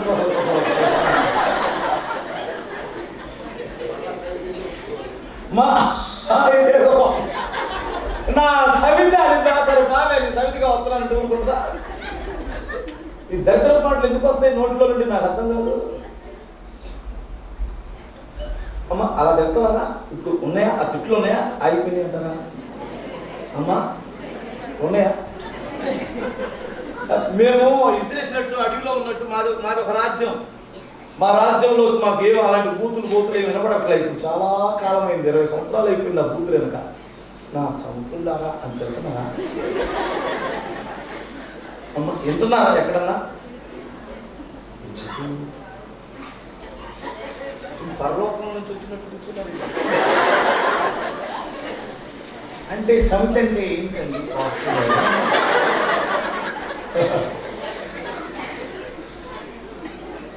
మీ పేటల్లో మీ ఊర్లో ఏమైనా అలాంటి మాటలు వినపడుతున్నాయా అమ్మా? వినపడుతుంది తల్లి.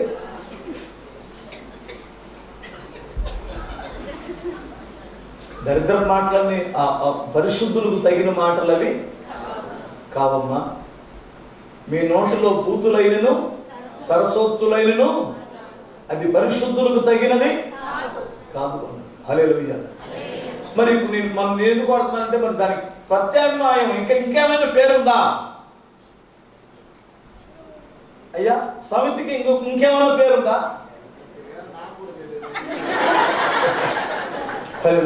ఇంగ్లీష్ వచ్చిన వాళ్ళు ఏమన్నా చెప్పండి అమ్మా. ఏమంటారు సౌకర్యం? సెకండ్ వైపా? ఇది దాదానే ఉందిగా.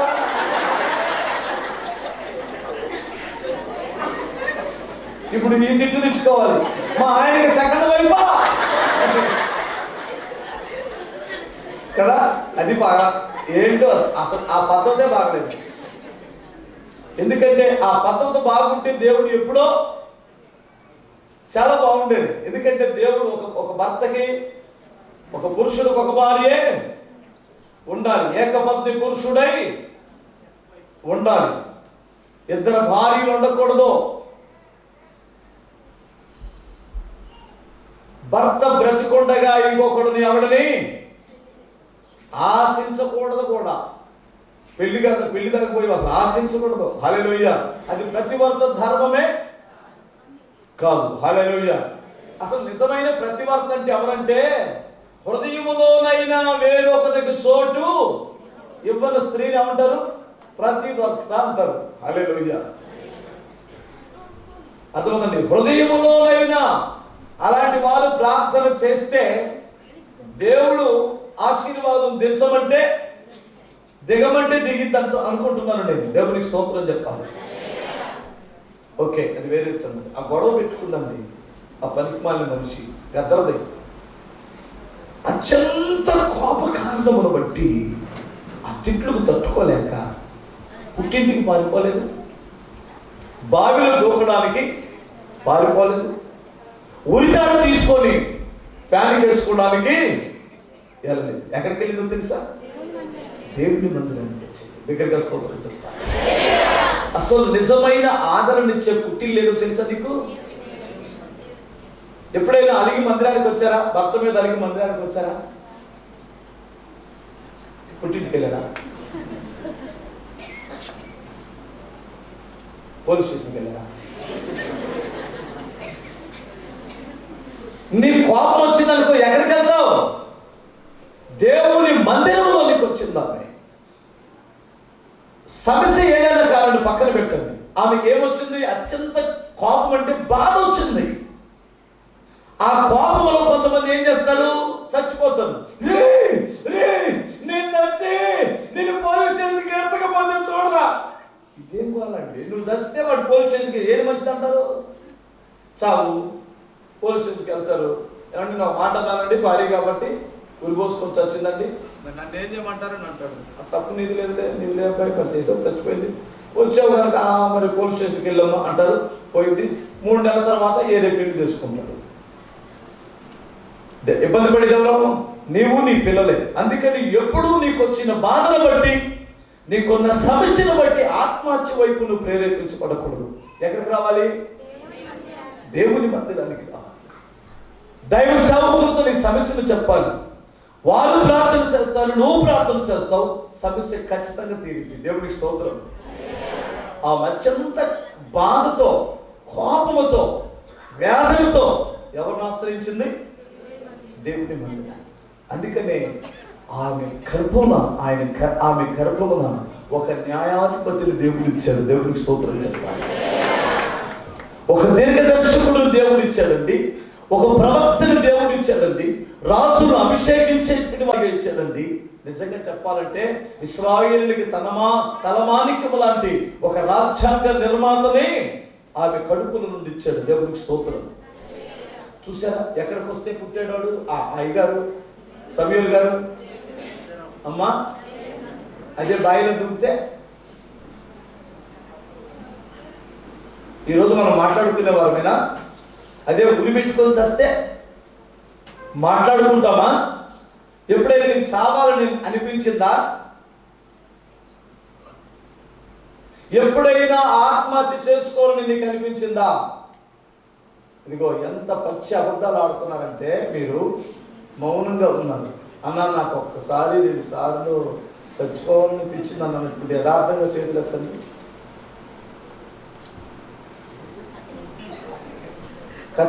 డైరెక్ట్గా నువ్వు పరలోకం వెళ్ళిపోతావు. నాకు తెలిసిన విషయం. యథార్థవంతురాలు. వీళ్ళు ఎంత బెల్లం కొట్టిన రాదు అంటే, వచ్చింది పాస్టర్ గారు ఇక్కడ చెయ్యత్తారని ఉందా?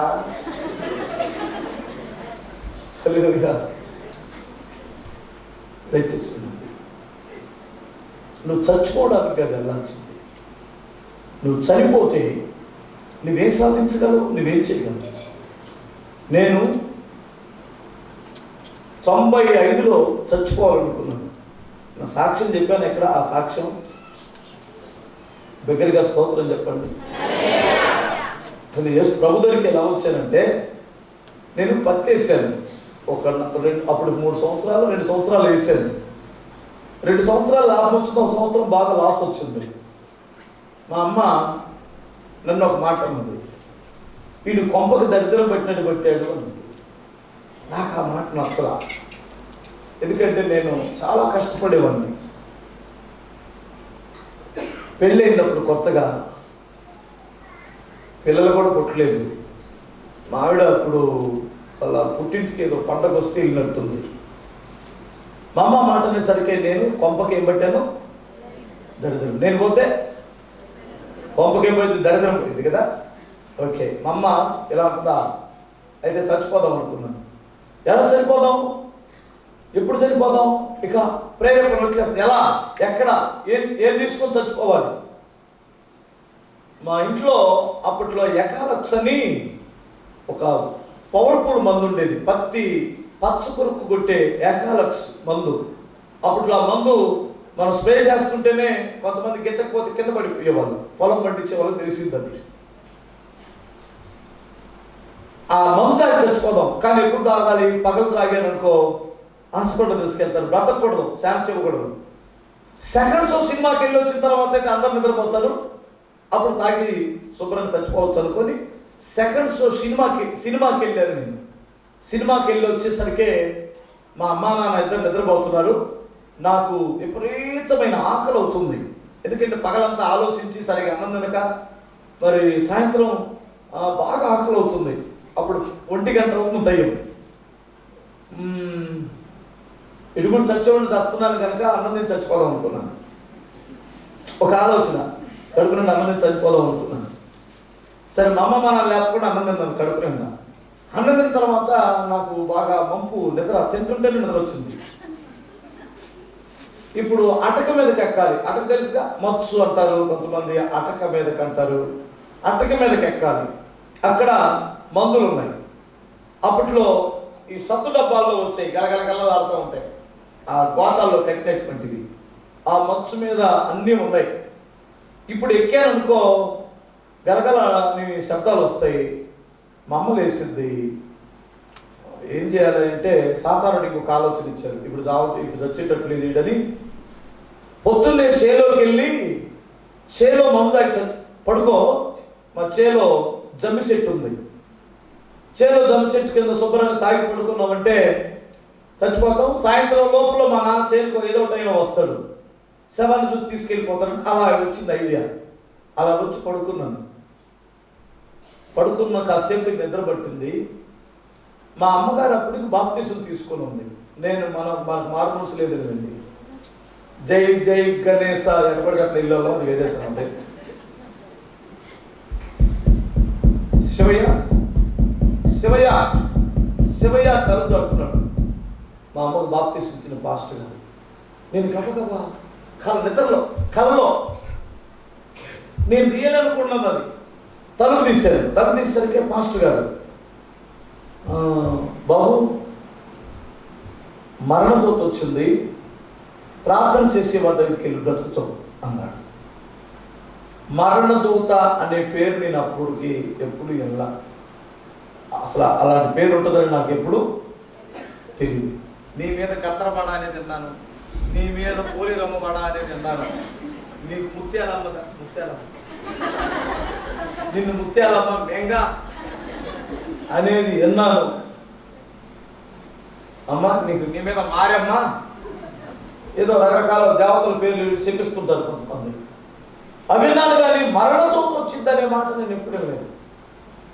సరే, నేను ఆయన ఏమన్నానంటే, ఏమండి పాస్టర్ గారు అంటే అభిమానం, నేను ఇప్పుడే ఆనందన్నానండి, మీరు కూడా ఆనందండి అన్నాను. మాట వస్తే లేదు, నేను కళ్ళకుంటూ వెళ్ళాలి, నువ్వు ప్రార్థన చేసే దగ్గరికి వెళ్తే బ్రతుకుతావు అని వెళ్ళిపోయింది. నాకు మెలకు వచ్చింది. అని కళ అనుకోని నిద్ర పట్టట్లేదు. మా మామయ్య వాళ్ళు, మా అమ్మ తమ్ముడు వాళ్ళు అప్పుడు కొత్తగా ప్రభువుని నమ్ముకొని, అది శనివారం రోజు, తెల్లారితే ఆదివారం అన్నమాట. వారు ప్రతి శనివారం ఈ మురకాసులు కొడుతూ ప్రార్థన చేస్తున్నారు. తెల్లారి గంటల 3 గంటల వరకు. అప్పటికి 2:30 అట్లా అయింది టైం.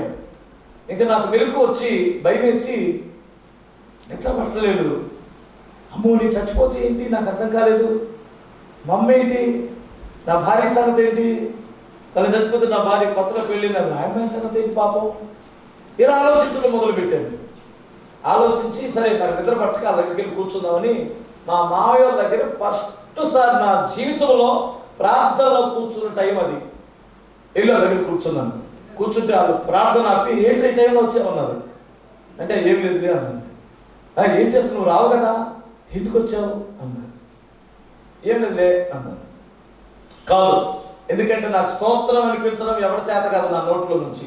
మా అమ్మ ఎన్నోసార్లు ప్రయత్నం చేసింది, స్తోత్రం అనరా స్తోత్రం అనరా స్తోత్రం అనరా. స్తోత్రం అనేది చెప్తున్నారు. మా అమ్మమ్మ స్తోత్రం అని నాయన స్తోత్రం అని నాయన అన్నాలే అనేవాడిని. ఎక్కడ అనేవాళ్ళు, మనసులో అనుకున్నాను, ఎన్ని మనసులు పైగా రాలేదు నీకు అనేవాడిని. అది మనం వచ్చి అర్థమవుతుంది. మరి ఎందుకు వచ్చావురా అని అడిగితే అప్పుడు చెప్పాను, ఇలా జరిగింది, అమ్మ ఇలా తిట్టింది, నేను ఇలా చచ్చిపోవాలనుకున్నాను, సెకండ్ షో సినిమాకి వెళ్ళి వచ్చి మందు తాగుదాం అనుకున్నాను, రేపు పొద్దునకు వాయిదా వేసుకున్నాను, మరి నాకు కళ ఇలా వచ్చింది, నాకు భయం వేసి ఇక్కడికి వచ్చాను అన్నాను.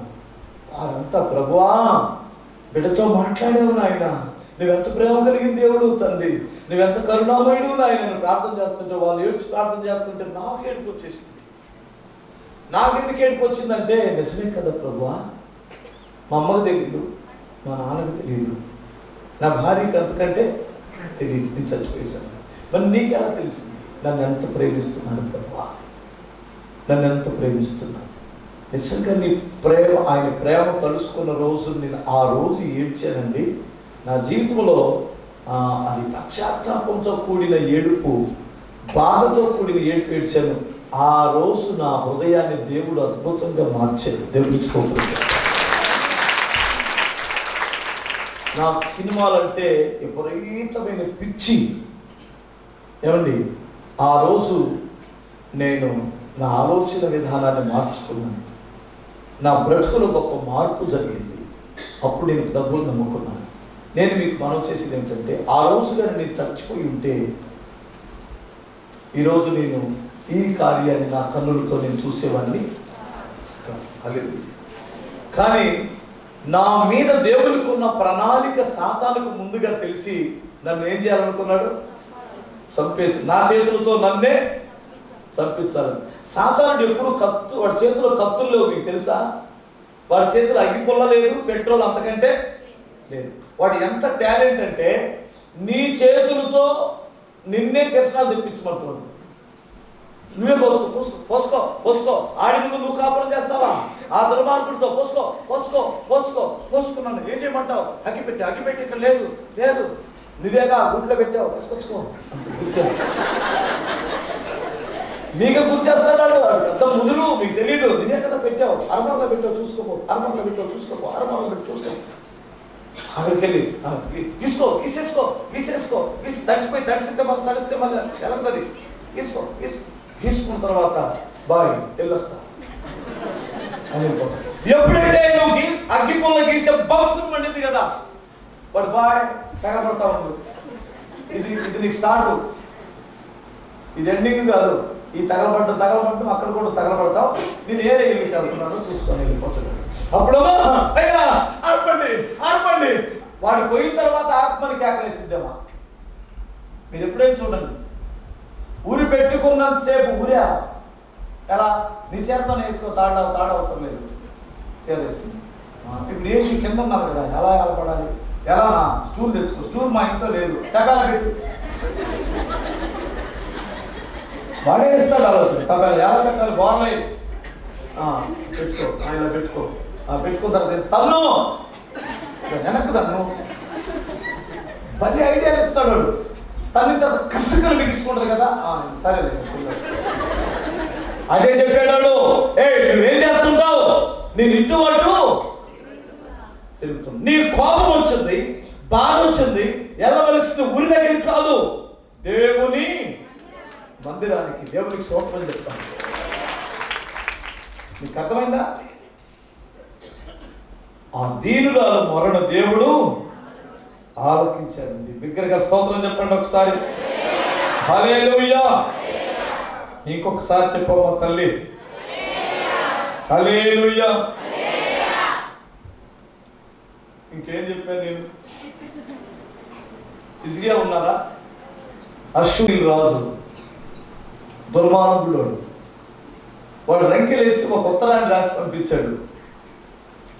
రాజు ఆ స్థితికి తగినటువంటి వాడు ఎప్పుడు చేతకానటువంటి వాడిగా మందిరంలోనికి వచ్చి ఉత్తరాన్ని పరిచి చదవడం రాజుకి అవమానం. రాజు అనేటువంటి వాడు ఎలా ఉండాలంటే, మంది మార్బలాన్ని గుర్రాలు రెడీ చేయండి, రథాలు రెడీ చేయండి, అవసరమైతే చనిపోతే దేశం కొరకు వీరులు అవుతాం, బ్రతుకుంటే స్వతంత్రులుగా ఇలా చెప్పాలి. అప్పుడు సైన్యాధ్యక్షులు, సైన్యాధిపతులు, సైన్యమంతా, మంత్రులంతా వచ్చి, అయ్యా ఐగుప్తుతో పొత్తు పెట్టుకుందామా, మనల్ని సిద్ధపరచమంటావా,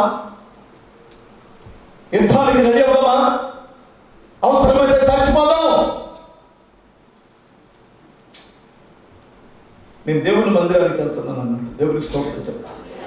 దేవుని మందిరంలో ఉత్తరం కలిసి మోకరించి కన్నీళ్లతో ఏడుస్తున్నాను. దేవా, హడేసిన రంకిలు మీరు వింటున్నారు కదా, ఇప్పుడు నన్ను ఏం చేయమంటావు? మీరు ఆ దేవతల్లో పోలిన వారా? మీరు జీవాధిపతి ఇప్పుడు దేవుడు కదా. హల్లెలూయా. ఇప్పుడు నన్ను ఏం చేయమంటావు? ప్రార్థన ముగించలేదు, ఏడుస్తున్నాడు. పిచ్చోడులాగా దేవుని ఆర్తనాదాలు దేవునికి వినిపిస్తున్నాయి. సలహాదారులు ఏమంటున్నారో తెలుసా? ఇదేంటి చేతగానుడు, దేవుడు మాత్రం ఏం చేస్తాడండి, మనం ఏం చేయాలి? ఇప్పుడు మనం చేసే పని మనం చేయలేదు. అన్ని దేవుడు గాలిలో దీపం పెట్టి దేవుడా దేవుడా అంటే ఎలా కుదురుతుందండి? గాలిలో దీపం పెట్టి దేవుడా అంటే దేవుడు వెలిగిస్తాడా? హల్లెలూయా. ఇప్పుడు ఒక మాట చెప్తానండి, ఒకసారి గట్టిగా స్తోత్రం చెప్పండి.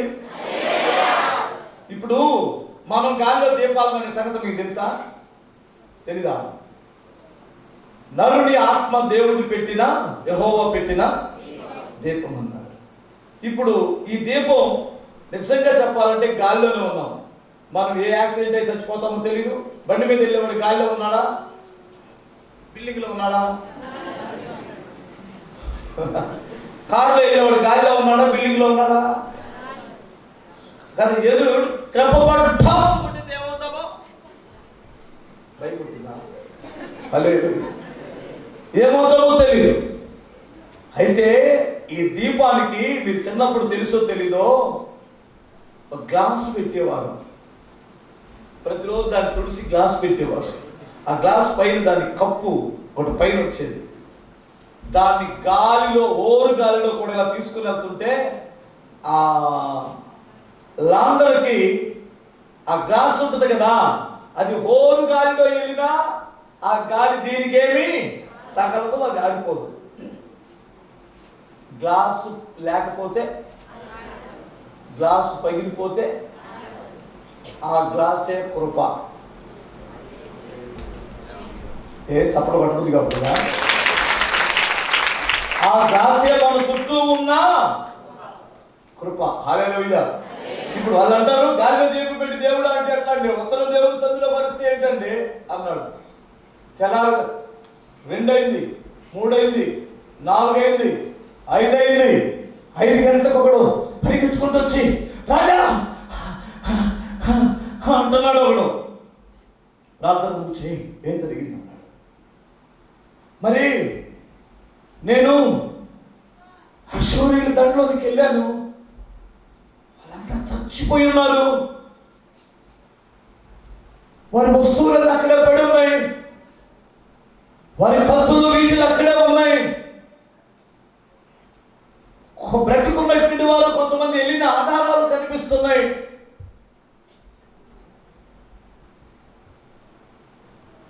రాజా, 1,85,000 మంది శవాలై పడి ఉన్నారు. ఎలా జరిగింది? యెషయా ప్రవక్త దగ్గరికి వెళ్ళారు. గత రాత్రి దేవుడు దేవదూతను పంపించాడు అన్నాడు. చప్పట్లు కొట్టాడు.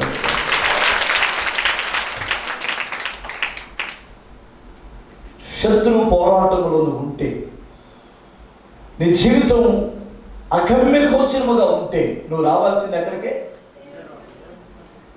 శత్రు, అది చేతబడి శక్తులు కావచ్చు, దైవ శక్తులు కావచ్చు, మాంత్రిక శక్తులు ఏదైనా కావచ్చు, సమస్యలు ఏవైనా కావచ్చు, నువ్వు ఆశ్రయించవలసింది ఎవరిని?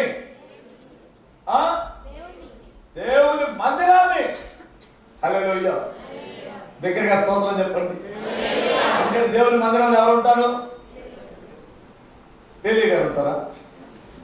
ఏలియా గారు ఉంటారులే. ఏలియా గారి కంటే శక్తి గల వాడు ఎవరు? యేసయ్య కదా. దేవుని స్తోత్రం చెప్పండి. మ్యాచెస్ గారి కంటే, మ్యాచెస్ గారిదే ఉంది. నాకు జలుబు చెప్తేనే యేసయ్య తగ్గించు ఆయన అనాలి. నేను నీ జలుబు ఎలా తగ్గించగలను? హల్లెలూయా. అర్థమవుతండి. నీ సీవిడి తీయాలి తప్ప నేను ఎందుకు పనికిరాను. ఒక తీయమంటే అంతవరకు చేయగలను.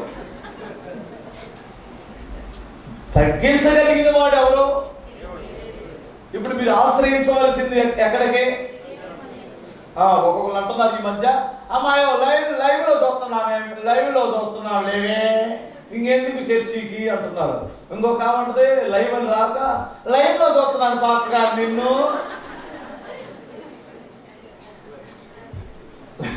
డైరెక్ట్ లైవ్ లోనే చూస్తుందంట.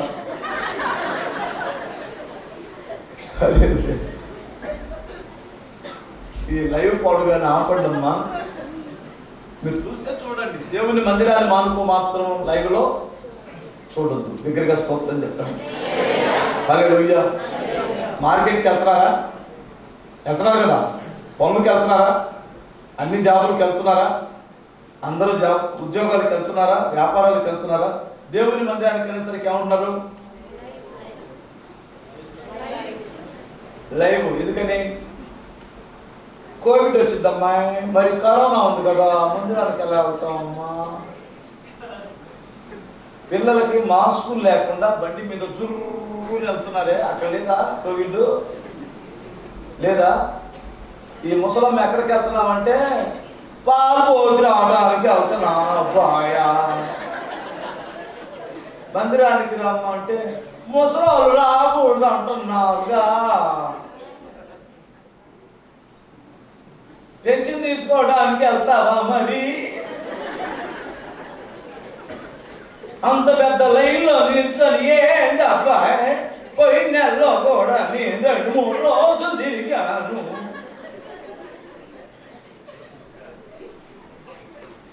చర్చికి రమ్మంటే అంత పర్ఫెక్ట్గా చర్చికి రాకూడదు అన్నారుగా గవర్నమెంట్. గవర్నమెంట్ చర్చికి రావద్దన్నారంట, పెన్షన్కి మాత్రం రమ్మన్నారు. ఏమన్నా న్యాయం ఉందా? ధర్మం చెప్పు. హల్లెలూయా. అందుకని చర్చిలు ఎప్పుడు మానవద్దు. ఇప్పుడు ఈ నెల మీకు ప్రారంభమైంది. నీ కష్టము, నీ కన్నీళ్ళు, నీ ఇరుకులు, నీ ఇబ్బందులు దేవుడు చూసి నీకు ప్రతిఫలం ఇచ్చే స్థలం ఏంటి చెప్పండి? దేవుడు. అందరూ ఉన్న అనాదిగా ఉండి నిర్నిమిత్తంగా వచ్చిన శ్రమలో యాకోబు ఎక్కడికి వెళ్ళి ఆశ్రయించారు దేవుణ్ణి? దేవుని. ఒక పాపిగా ఉండి అందరి చేత ద్వేషించబడినటువంటి వాడు, ప్రభా నాకెందుకు మనుషుల చేతిలో నేను ద్వేషించబడుతున్నాను, నా బ్రతుకు నీతిమంతుడు అనే పేరు ఉండదంటావా, నా జీవితకాలం అంతా నాకు పాపిగానే బ్రతకాలా అని దేవుని సన్నిధికి వచ్చినటువంటి వాడు ఏమయ్యాడు? నీతిమంతుడయ్యాడు. నా జీవితకాలం అంతా నేను గొడ్రాలేనా, నా బ్రతుకులో ఇక ఎప్పుడూ ఒక ఆశీర్వాదం అనేటువంటి జీవితం లేదా, నేను చావాలా బ్రతకాలా మీరే నిర్ణయించండి. నేను ఎక్కడికి వచ్చిందామే? సిగ్గుతో వెళ్ళిపోయిందా? గర్భం ధరించింది. దేవునికి స్తోత్రం. శత్రువు చుట్టుముడితే ఎక్కడికి వెళ్ళాడు ఆయన? పోలీస్ స్టేషన్ కా? దేవుని మందిరానికి. దేవునికి స్తోత్రం. ఓకే, ఇప్పుడు నిద్ర వచ్చిన గట్టిగా చెప్పండి స్తోత్రం. నేను వెళ్ళిపోతున్నాను. ఇప్పుడు ఎలా ఉందంటే మీ అల్లుడు ఇన్స్టిట్యూషన్ అల్లుడు చెప్పడం ఎలాయా? హల్లెలూయా. ఆ నిద్రపోయే తల్లి లేపమ్మా, దగ్గరగా స్తోత్రం చెప్పు ఒకసారి. అమ్మయ్య పావుదొక్కు 2 అయిందండి. నేను ఎట్లా గట్ట 4:30, 5 గంటలకల్లా చేరుకుంటాను మా ఇంటికి. ఎందుకంటే నేను ముందు వెళ్ళినా అటు పడుకోలేను, అటు ప్రార్థనలో ఉండలేను. వాళ్ళు రారు, ఎవరు మా వాళ్ళు, అర్థమైందండి. ఇప్పుడు అనుకో కరెక్ట్ టైంకి చేరుకుంటానండి. నాకు అర్థమైపోయిందండి. అందరికీ వందనాలండి. దైవజనులకు మరొకసారి నా హృదయపూర్వకమైన వందనాలండి. మా కొరకు కూడా ప్రార్థన చేయండి. మీ సంఘం కొరకు మేము కూడా ప్రార్థన చేస్తున్నాం. హల్లెలూయా. ఎందుకంటే నాలో కూడా స్వార్థం ఉంది. అంతకుముందు ఏలియా గారు తెలుసు, కానీ ఏలియా గారి కొరకు ప్రార్థన చేయలే. అర్థం చెబుతున్నా. హల్లెలూయా. మా అమ్మాయి ఇక్కడికి వచ్చిన తర్వాత, అయ్యా ఏలియా గారిని వాడుకోనాయన, ఎంత పెద్ద మేధావంటే, హల్లెలూయా, దగ్గరగా స్తోత్రం చెప్పండి అని మేము తప్పనిసరిగా ప్రార్థన చేస్తున్నాం. మా కొరకు కూడా మీరు ప్రార్థన చేయండి.